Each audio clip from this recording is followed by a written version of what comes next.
Another one bites the dust.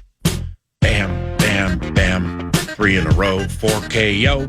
Pete Bercich, analyst for the vast and ever-expanding KFAN Minnesota Vikings audio network, joins us from Eagan and the Minnesota Vikings practice facility, as he is wont to do on Mondays, courtesy of Sukup Manufacturing and Sukup.com. Thank you very much, Sukup, for the sponsorship of the analyst this year. And Mr. Pete Bercich joins us now. Peter, good morning. It's 9 to noon, and good morning, Paul. It's always great to chat with you. I have an eye in the sky suggestion for your vast and ever expanding YouTube channel. Pete Bercich 5'6" in the search bar. You'll find Eye in the Sky, some film breakdowns and stuff like that. It would be Jalen Redmond's domination. Because he's an exclusive free agent end of the season, and he's sitting on potentially a boatload of cash. With Redmond and those 11 TFLs and 6 sacks, what are you liking? You know, what is there not to like, right? He's a guy who had to work his way to get onto a roster, right? He was playing in the UFL, found a way to get his foot in the door. So, just a lot like Adam Thielen, found a way to get his foot in the door, showed something where they wanted to keep him around, and then just continued to get better. And I just love the fact that he hasn't left that behind. He still keeps that as part of, he's never arrived. He's not here. He just works and does what he does, and he fits what Brian Flores wants to do with the scheme, very well. And, that's something that, when it comes to free agency and everything, I hope he and his agent keep in mind that he fits what Flores wants to do here very well. It doesn't fit everybody. I don't think he could just go to a San Francisco 4-3 jet type of a system and have the success that he's had here. Now, maybe he could. I mean, he's proved it this far and thus, but it would be kind of starting over for him again. I hope he stays here, just because of the fact that, again, he's just fits what we're trying to do. And when you talk to people in the personnel department, in the pro personnel department, they look to him as an example of why they pour through hours of film and dig up information on guys that are on the fringes of the NFL, because every once in a while you find someone like Jalen Redmond who pays off, who ends up being a very, very good football player, and it makes all that time worthwhile. There aren't many, right? There aren't many guys who take the path that he has to this spot, and congratulations to him. And I hope it's, for Jalen, I hope he gets what he deserves this offseason. What'd you think of Brosmer? I love that throw that he made, just to Jalen Naylor, even though it was incomplete. Put that ball right where it needed to be. I love the throw. Obviously, he made to Justin Jefferson against, 3 deep, and the flat defender. I wasn't quite sure what the coverage was, but in that coverage, to put that football right where it was when there really wasn't anybody heading into the flat to kind of eat up that flat defender. I mean, that was a beautiful throw. Great decision, great throw. I like what he's done. It's humbling to go out there and throw pick sixes and throw 4 interceptions against Seattle, and hopefully he's learned from that. And I mean, he's a different kind of kid. Just I think I don't know him very well. I haven't really talked to him very much, but seeing him on the hoof and everything, he's mentally, he's just a different kind of kid. Very confident, and I think that. What happened in Seattle, he kind of hit the reset button a little bit, and I'm really interested to see, if he does get out there again, the difference, and hopefully he'll be playing better. I'm really excited in that regard. 22 penalties combined for both teams accepted yesterday. Peter, 22 of them. Are you kidding me? Yeah, it's over officiating, no question about it, and that's.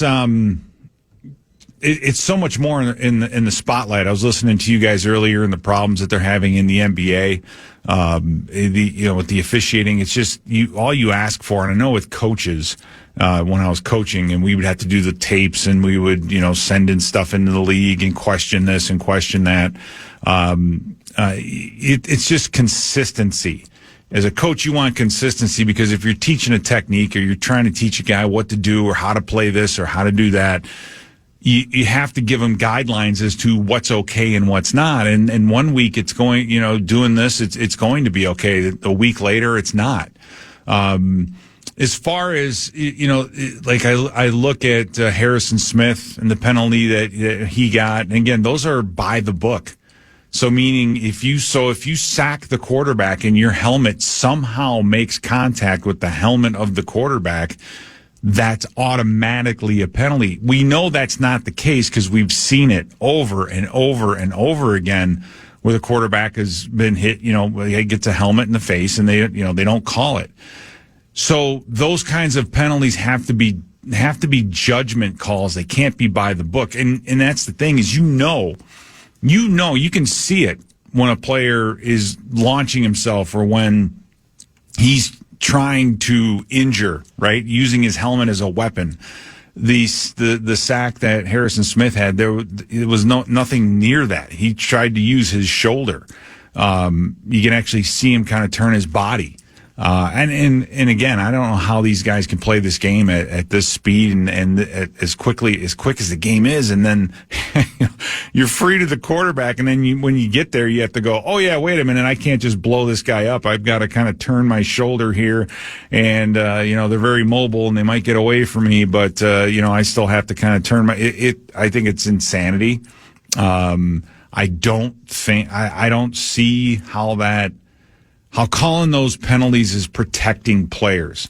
It diminishes the game, but I don't think and at the same time, I don't think it protects players. I think that's why, I don't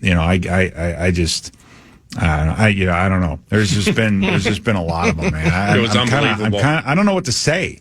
You know what I mean? It really takes away from the game when you get a sack and big play happens on defense or whatever, and then there's the flag, and it's like, here we go, first down. It's like, I don't know. But if you say it's by the letter of the proverbial law, okay, well. I'm saying that's how they called it yesterday. I understand, but not every staff does that. Correct. It's kind of like the home plate umpire bit. Cool.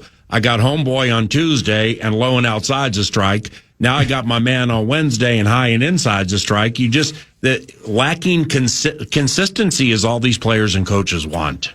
I agree with you 100%. And in baseball, that's part of the bit, right? That's part of baseball.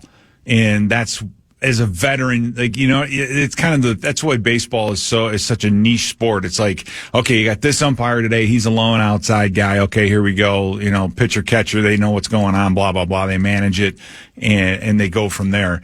In the NFL, I guess it's just not that cut and dry, right? The strike zone is the strike zone. Right, in the NFL, it's not. Things happen so quickly, but man, I tell you what, that yesterday the officiating got in the way. The game isn't about the penalties. The game isn't. The referees and the umpires shouldn't be. Although, let me say this: whoever the back, I got to find out who that back judge was. Who when he was signaling catch, when he would signal a catch, he'd give it the kick. Like this guy would get excited. Like he was just absolutely fired up. I know when Jordan Addison caught one on the sideline and Jefferson caught one on the sideline. I mean, he gave it a little some theatrics to it. I absolutely loved it. But that guy, keep him around. The rest of them, get rid of him. But it's the same back judge who called a penalty on a defensive lineman from 35 yards away. Yeah, I don't know if that was the same one. I don't know if it was the same one or not, but yeah, you're right. That was very.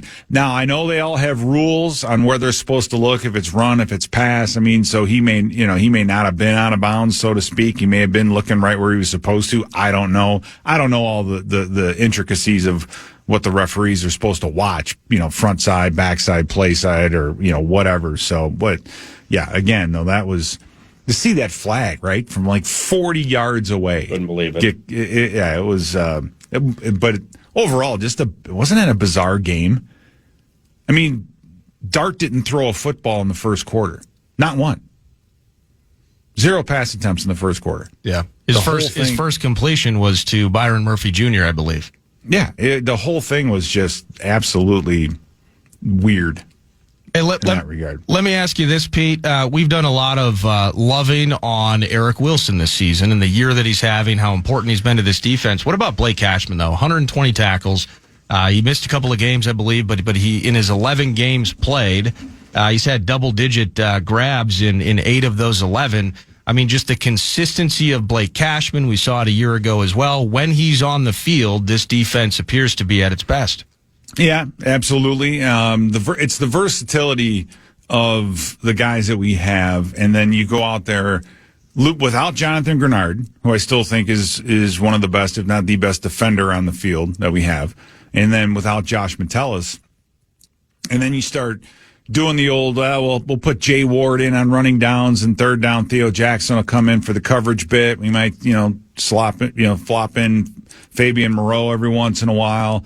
And then you have the linebacking crew with Dallas Turner and Andrew Van Ginkel, who almost had an interception. He had a sack. They try to block him with Theo Johnson on the end of the game, and it's just an absolute mismatch. There aren't a lot of guys that have the skill sets of Andrew Van Ginkel and Eric Wilson and Blake Cashman, right, and Dallas Turner, where they can rush the passer consistently. They can rush in the inside, and then they can also drop in coverage. They have awareness.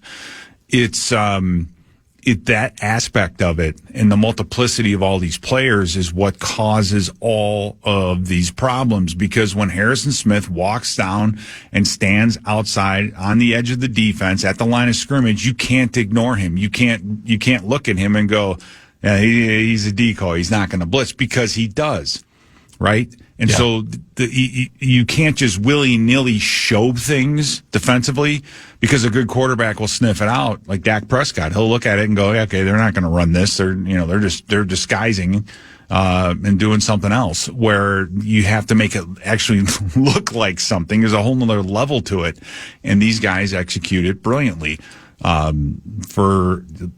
To go 5 weeks without giving up a passing touchdown in this day and age in the NFL, that's pretty damn remarkable.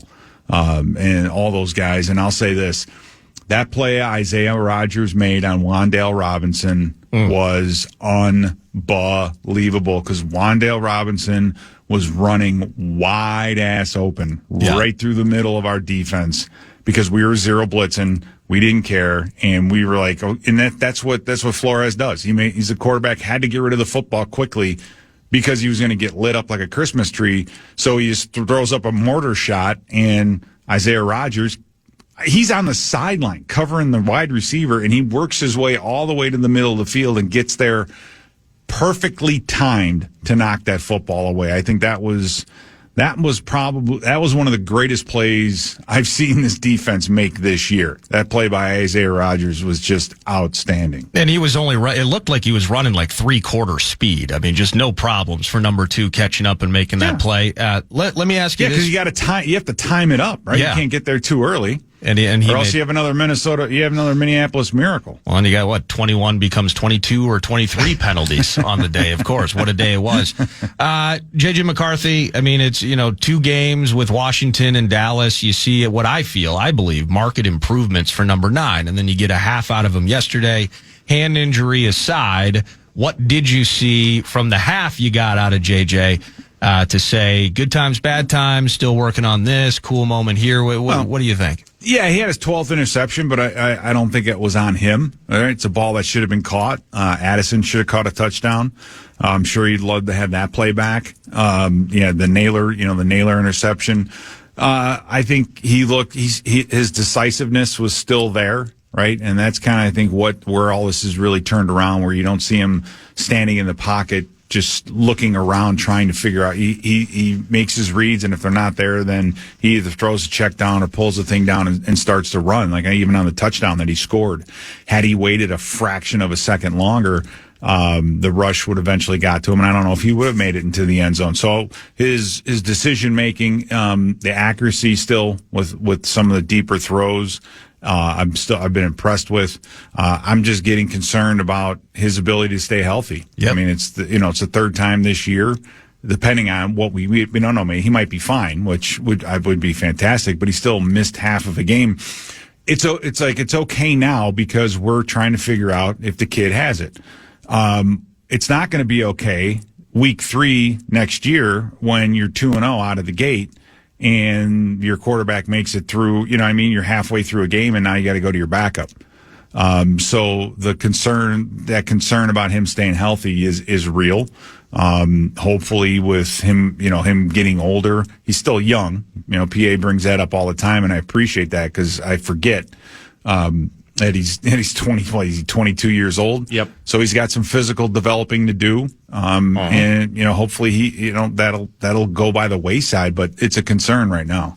Appreciate you, brother. See you Thursday for the Christmas game for sure. Maybe see you out there tomorrow. Appreciate you. All right, sounds good, Paul. See you. Pete Bercich, analyst for the KFAN Minnesota Vikings audio network. The on-field analyst is Ben Lieber. When I walked into the locker room yesterday for the drive-bys, he had just finished a wonderful interview with Justin Jefferson. If you missed it post-game, we're going to play it back next. The Fan.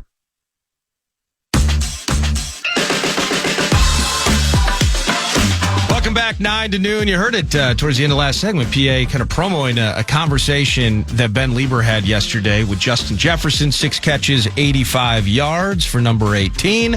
And Lieber caught up with him down in the locker room after the W at MetLife. I'm standing here with a very happy and celebratory Justin Jefferson with a big old smile. You knew exactly how many stats and yards you had this time, didn't you?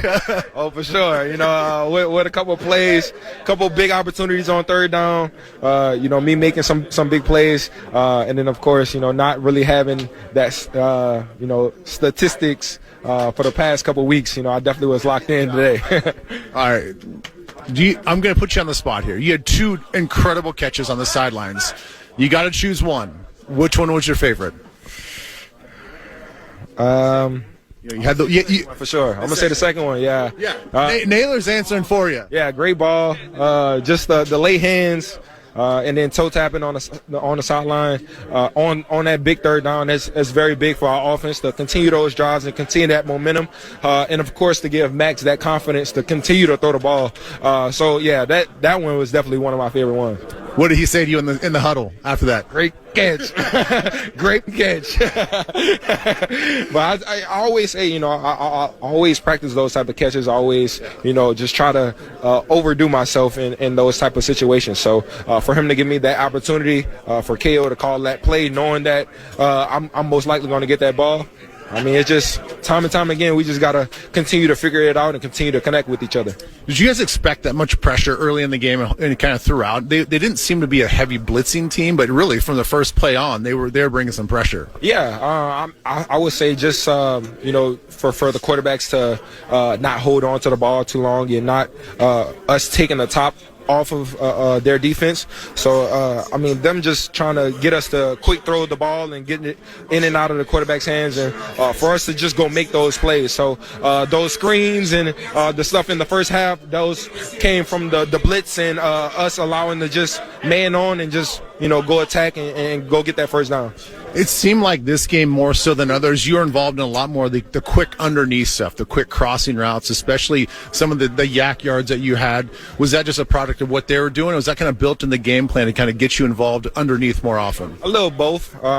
Just with how our defenses have been playing me for the past 2 years, they're really not allowing me to go deep. They're not really allowing me to, take the top off and to have those 150-yard games. So, we got to get the ball in my hands some type of way. So just having those screens, having those quick plays to get me the ball and let me just go work and get those yards after the catch. I'm always curious when you're running some of those plays and you're doing the yards after catch, and sometimes on design screen plays, are you aware of some of the blocks that are taking place out in front of you, or is this one of those things where you just see color and you just try to get past them? A little mixture of both. I'm kind of aware of the leverages and where my guys are going to be at for me to really take the lanes. But it's really see color, get away from it, and keep going. So it's just all about go on and attack it. My mindset was just going there and then attacking every play that I have. Each opportunity that I have, I got to make the most of them. Yeah, I got to tell you, from just a football standpoint, I mean, watching you guys run the screen plays, especially today, it's pretty special because it takes everybody, it takes timing, it takes rhythm, and it gets guys a hat on a hat. And I don't think people really appreciate just like the team effort it takes to have a successful screen. Oh yeah, for sure. A screen doesn't just happen from one person and making everybody miss and go and score. It comes from the O-line getting out of their stance and getting out to that wide side to block, for the tight ends, the receivers to block as well. So and then we always take initiative to block in the run game as well. So we're always trying to fight for one another. We're always trying to spring open that play, that big play that we need for the momentum, for the confidence of everybody else on that offense. So I'm just glad that I was able to get the ball a little bit, get those conversions on third down, and for the offense to keep moving. Last one for me here is like, I know it was a little windy out there. It was cool. I wouldn't necessarily say cold, but you guys he had some difficulty coming down with some of those balls out there early on. Was there something to that? Was the weather part of that at all? No, I wouldn't say the weather was a problem. It's just how it happens. Not really, a specific thing. Of course, we gotta, be more focused and be more locked in to, catching those balls and to be on the same page with the quarterback. But we're never going to say any excuses from us catching the ball. We got to catch the ball at the end of the day. Okay, I promise you, this is the last one. I do want to touch on Brosmer. I mean, it's a pretty tough spot for any backup quarterback to come in, especially like that. He continues, at least from us on the outside looking in, to just be calm and collected. Is that how he feels when he's in the huddle as well? Yeah, I definitely agree. You don't feel that nervous vibe. You don't feel like he's too energetic or too hyped up for that moment.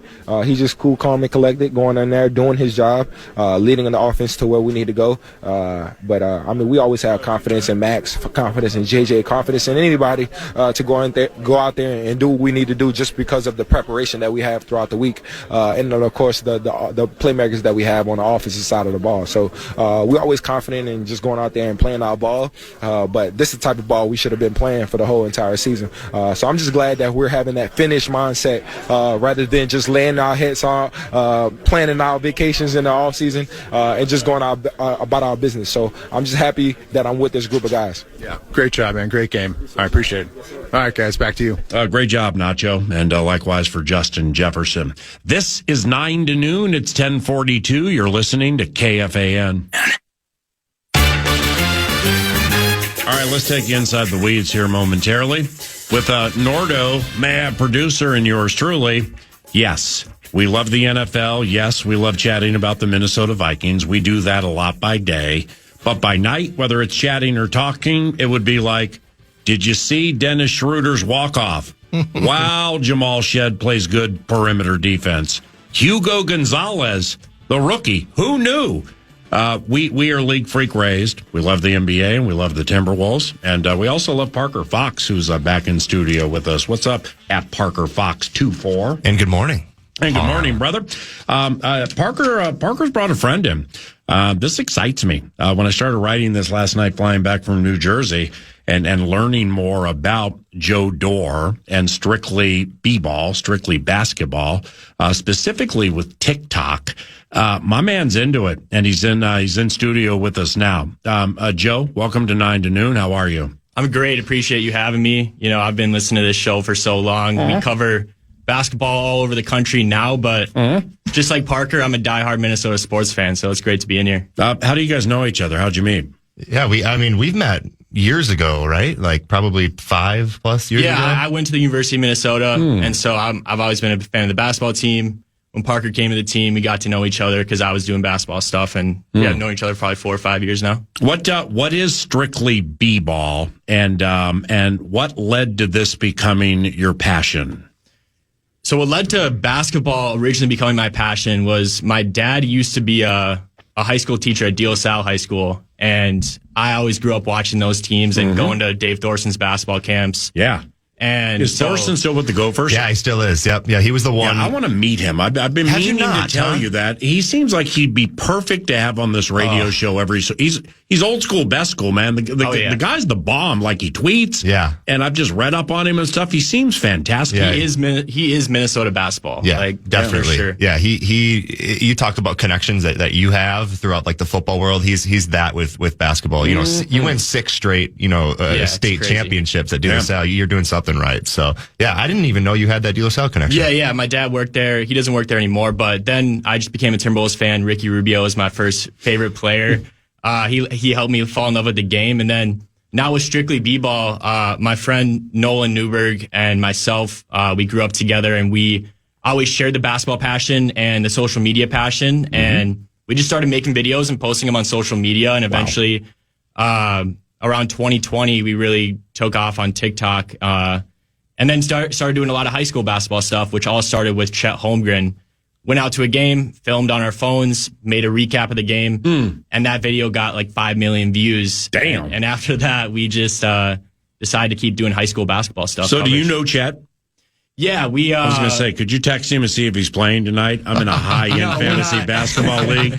He has center forward eligibility. The back spasms. And I'd really love to know how them spasms feeling right now before shoot around. I can't say we're close friends, but he definitely helped our career. I will say that. And so I would imagine you watched Jalen Suggs at Minnehaha Academy. Yeah, we watched both of them, but actually, we always regret this. We didn't come up with the idea to cover those games and post them and like make recaps until it was Chet's senior year. So we missed the Jalen and Paige Becker's era, which I think would have been huge. Yeah. And well timed, by the way, 2020 disease pandemic, everybody sitting around. Yeah. Well timed, bro, as an entrepreneur would go. Strictly B-ball or strictly basketball? What do We you call it prefer? strictly B-ball. Strictly Yeah. B-ball, cool, with Joe Doerrer. Yeah, we know you're an X guy. We know you're a Twitter guy, but they kill it on the other social medias: TikTok, Instagram, YouTube. Almost 3 million now on TikTok. Damn. Almost 500,000 subscribers on YouTube. 3 million, and you don't have girls with filters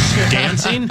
Are you kidding me? Just hoops. Just hoops, man. Just ball Great. knowledge. Oh, so like, how do you follow Joe and Strictly B? It's Joe and Noel, right? Nolan. Nolan. Okay. Nolan, I got all your albums, but Joe's in studio, so you'll probably hear that name most. How do you follow them, like, on the other social media channels?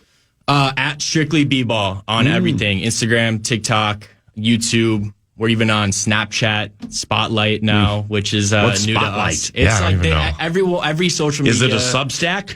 And no, Old people trying to figure out Substack. It's similar to like you just endlessly scroll. They have a Doom thing for scrolling. that, but yeah, at Strictly B-Ball. That's where love that. you can find us. I hadn't heard that term until about scrolling. 6 months ago. Nordo started saying it. Like, what'd you do last night? I was just doom scrolling through all this iconic. political stuff and everything. I'm like, doom scrolling? That's elite. All right, so let's start here. NBA officiating. Nuggets. First and foremost, you're doing some form of high school basketball tour that people can watch on the TikTok machine and stuff like that. Like, what does that mean? Yeah, so what we do most is high school basketball coverage. We do all over the country now, but we always try to keep a focus on Minnesota because we were born here and we like to cover the athletes here. So we actually partnered up with the Star Tribune and Strib Varsity. Oh, like Randy Shaver's new bit? Yeah. Strib Varsity is like their new high school is it Shaver? platform. Yeah. Yeah, he does the football stuff. Okay, Yeah. got it. And we're doing a 10-game But not Star Tribune, right? For Shaver. Yeah, I don't want to put an L on somebody here, but I know Star Tribune has really elevated its high school coverage. Yes. I'm probably talking about something else, but continue. No, that's right. Okay. Yep. So then we're doing a 10-game kind of tour. We're calling it the Strictly Strib Varsity Tour, where we go to 10 different games and just cover the athletes there. And tonight we have a game.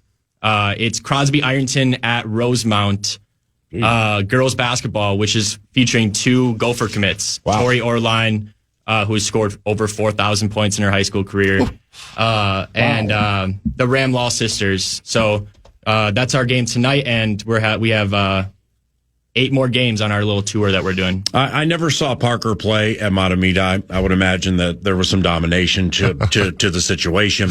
However, when I live in Eden Prairie, and one of my kids went to Eden Prairie for 4 years, the other 2, then she ended up at Holy Family in Victoria.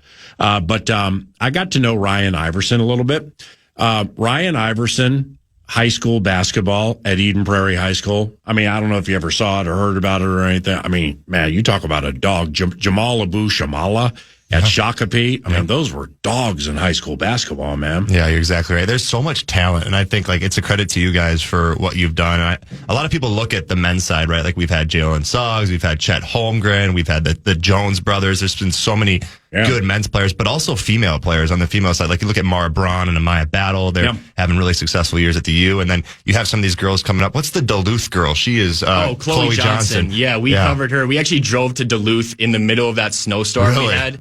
It was a crazy. It took us 4 hours to get up there, but that's what gets you 3 million followers. There you go. Yeah, man. It's the grind. It's the grind. But yeah, remember the name Chloe Johnson. She's the number 3 ranked player in the entire country, and she's a sophomore right now. So if anyone's going to have like a Paige Beckers type of run, you can learn that name now before she completely takes over women's basketball. All right, Joe. So the best place for people to learn more about this high school basketball tour would be? Either at Strictly B-Ball or at Strip Varsity. Right on. Yeah. Let's shift to the pros when we return. Joe Doerrer with Strictly B-Ball is in studio with beloved Parker at Parker Fox 24 on the X Machine. You're listening to 9 to Noon.